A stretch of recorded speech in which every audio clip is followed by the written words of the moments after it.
Halo sahabat, salam jumpa kembali di Jejak Papua Channel.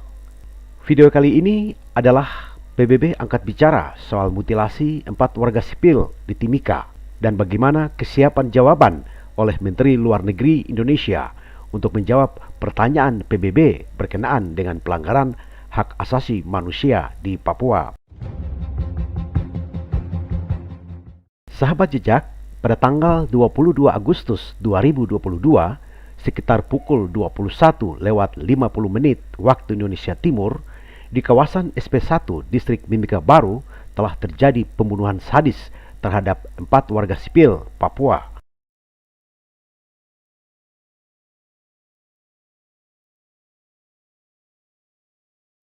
Para korban ini dan kemudian tubuhnya dipotong-potong, kemudian dimasukkan ke dalam karung goni dan jasadnya dibuang ke dalam sungai di sekitar Kampung Pigapu, distrik Iwaka, Kabupaten Mimika. Beberapa hari kemudian, mayat para korban ditemukan oleh warga sipil dan dilaporkan kepada kepolisian setempat. Berdasarkan hasil penyelidikan, kepolisian setempat menetapkan 10 orang dan 6 diantaranya adalah oknum prajurit TNI Angkatan Darat sebagai pelaku. Para pelaku adalah Mayor HF, Kapten DK, Praka PR, Pratu RAS, Pratu PC, Pratu R, APL alias Jack, DU, R, dan RMH. Dari hasil penyelidikan kepolisian juga diperoleh bukti-bukti selain terlibat melakukan tindak pidana pembunuhan, para pelaku juga telah merampas uang milik para korban, diperkirakan senilai 250 juta, dan para pelaku membakar 1 unit mobil yang telah disewanya. Ikut menikmati uang yang diambil dari tindak pidana itu. Berarti selain pembunuhan juga perampokan jadi? Ya, jadi kalau dari pasal-pasal yang sementara ini kita kenakan antara lain pasal 339 KUHP, yaitu pembunuhan yang menyertai atau mendahului sebuah tindak pidana lainnya. Kemudian pasal 340 KUHP itu adalah pembunuhan berencana, dan 340 ini maksimal ancaman hukumannya sampai dengan hukuman mati, penjara seumur hidup. Para pelaku diduga memancing keempat korban dengan iming-iming menjual senjata api jenis AK-47. Pembunuhan dan mutilasi ini mengundang reaksi berbagai pihak, baik dalam negeri maupun luar negeri, termasuk telah mendapatkan sorotan khusus dari Perserikatan Bangsa-Bangsa. Bagaimana reaksi dalam negeri terkait dengan kasus mutilasi di Papua? Itu, saya pikir ini sudah berulang kali kejadian, dan ini yang sudah sangat fatal dari sekian yang terjadi. Jadi saya pikir Kasat harus hadir untuk menjelaskan, ya, karena sudah menjadi atensi dan perhatian dari Bapak Presiden sendiri. Jadi jangan kita bicara soal kasus Sambo saja, tapi kasus ini lebih parah lagi dari kasus Sambo. Nah, kita melihat ini ada beberapa kali rangkaian indisipliner kah namanya, ataukah tidak mengerti, tidak memahami bagaimana menegakkan hukum, kemudian serta-merta kemudian melakukan pelanggaran HAM, dan ini bisa kategori HAM berat ini, karena membunuh yang sudah dikatakanlah sudah dibunuh kemudian dimutilasi lagi, ya. Jadi kalau kita melihat etika pakemnya, kesatrianya prajurit kombatan itu kan, lawan musuh pun itu kalau ditembak di hutan sekalipun, ya, mereka akan dikuburkan secara humanis gitu ya. Tapi ini kan barbar sekali ya. Jadi kita akan minta ya laporan lengkap terbuka, ya, apa yang kemudian rentetan dari kegiatan ini semua. Dan ini sekaligus kita melakukan evaluasi total, ya, ketidakefektifan, apakah ketidakberhasilan dari operasi teritorial, ya, kemudian pembinaan teritorial yang selama ini kita harapkan TNI sebagai garda terdepan untuk melakukan pendekatan yang lebih humanis di Papua khususnya. kita memberi lebih perhatian karena memang ada hal-hal yang kita juga harus jujur mengatakan pelanggaran-pelanggaran yang dilakukan oleh mereka, ya dalam hal ini KKB atau apapun separatis yang mereka lakukan. Tetapi kita tidak boleh melakukan hal yang sama. Ya, kita bangsa yang menghormati hak asasi, dan saya kira ini ironis sekali. Saya sepengetahuan yang saya dapat, tidak ada budaya orang Papua melakukan perbuatan keji, memutilasi. Ya. Memutilasi itu kan artinya mayat yang sudah dibunuh kemudian dipotong-potong dan dengan cara yang sadis gitu. Jadi saya kira itu budaya yang harus kita bawa seret ke pengadilan, dan siapapun dia, ya, apakah ini disinyalir, mudah-mudahan tidak ada operasi yang memang dilakukan secara komando ya. Mana Bapak melihat?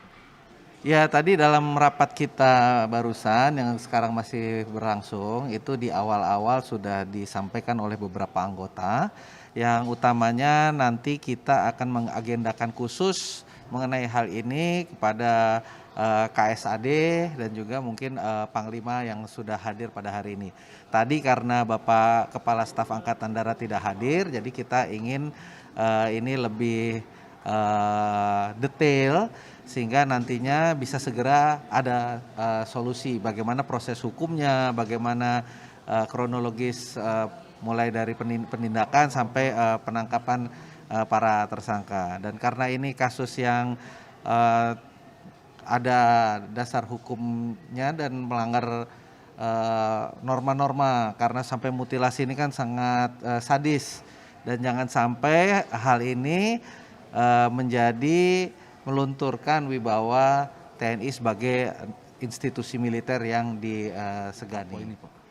Ya, kalau soal tentang adanya dugaan perdagangan senjata, dengan adanya kasus ini atau tidak ada kasus ini, memang sudah kewajiban dari aparat penegak hukum dan juga militer untuk selalu bisa mendeteksi bagaimana KKB itu bisa mendapatkan suplai senjata. Apakah karena ada perdagangan internal oleh oknum, apakah itu ada penyelundupan atau hal-hal yang kiranya bisa memproduksi dan mengadakan senjata tersebut. Jadi ini mungkin hanya salah satu kasus yang sebagai pemicu ini jaringan pengadaan dan perdagangan senjata, tapi tanpa ada kasus ini pun itu sudah menjadi tugas para aparat dan juga militer. Jokowi atensi pemerintah terhadap kasus Timika mutilasi seperti apa? Atensi Pak Presiden terhadap kasus mutilasi di Timika, Pak? Tanyakan ke Pak Gubernur, Pak saya belum mendengar. Pak Bupati ya, atau Kapolda ya. Bagaimana reaksi PBB?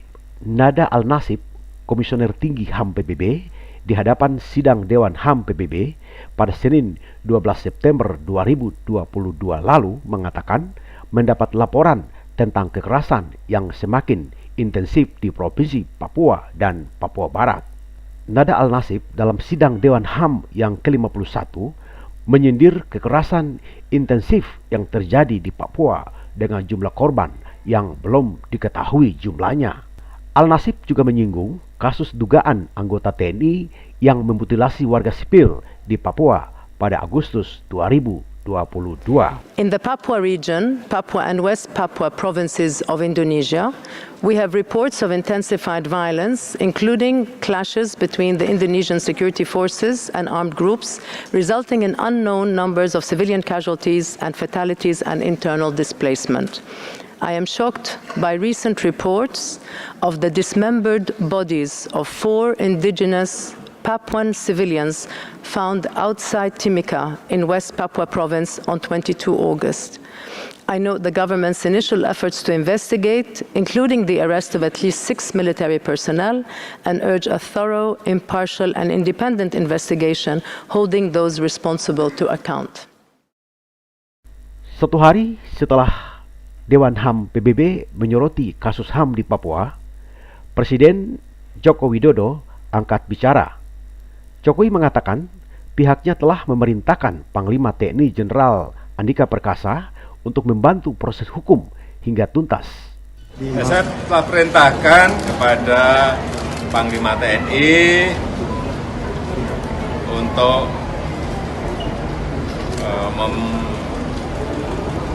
membantu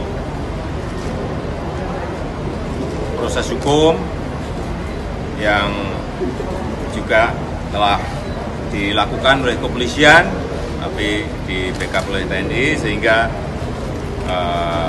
sekali lagi proses hukum harus berjalan, sehingga kepercayaan masyarakat terhadap TNI tidak pudar. Namun Panglima Komando Cadangan Strategi Angkatan Darat Pangkostrat Letnan Jenderal Maruli Simanjuntak menegaskan bahwa kasus mutilasi 4 warga sipil di Mimika, Papua bukanlah pelanggaran hak asasi manusia berat. Menurut dia, sebuah tindakan pidana bisa dikatakan pelanggaran HAM berat apabila dilakukan berdasarkan rantai komando, misalnya penggunaan senjata negara. Natalis Pigai mengatakan penentuan HAM berat bukan di tangan TNI, namun berdasarkan hasil penyelidikan Komnas HAM. Kini keluarga korban menunggu hasil investigasi yang dilakukan oleh Komisi Hak Asasi Manusia. Apakah benar akan dinyatakan bahwa mutilasi 4 warga sipil itu adalah pelanggaran HAM berat atau pelanggaran HAM biasa?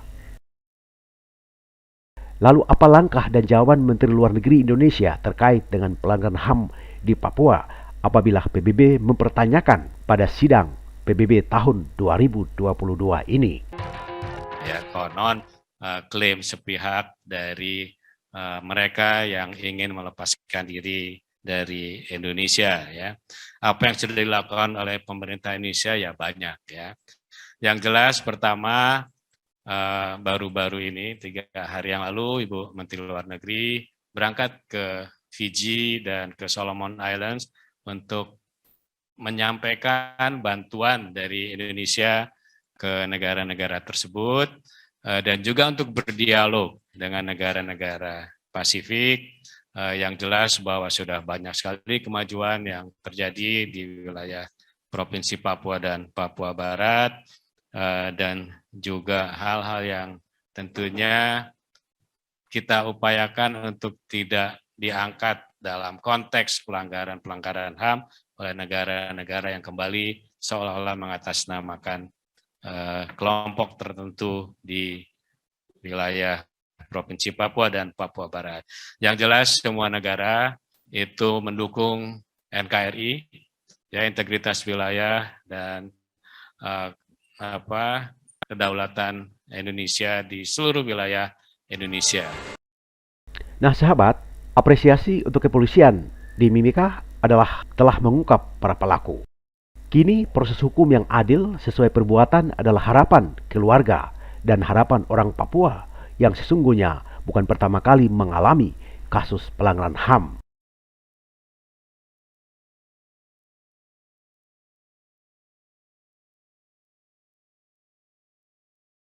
Tidak ada artinya berdebat dan mempertahankan pendapat.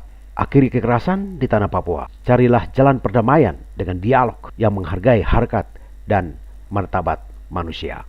Wassalam.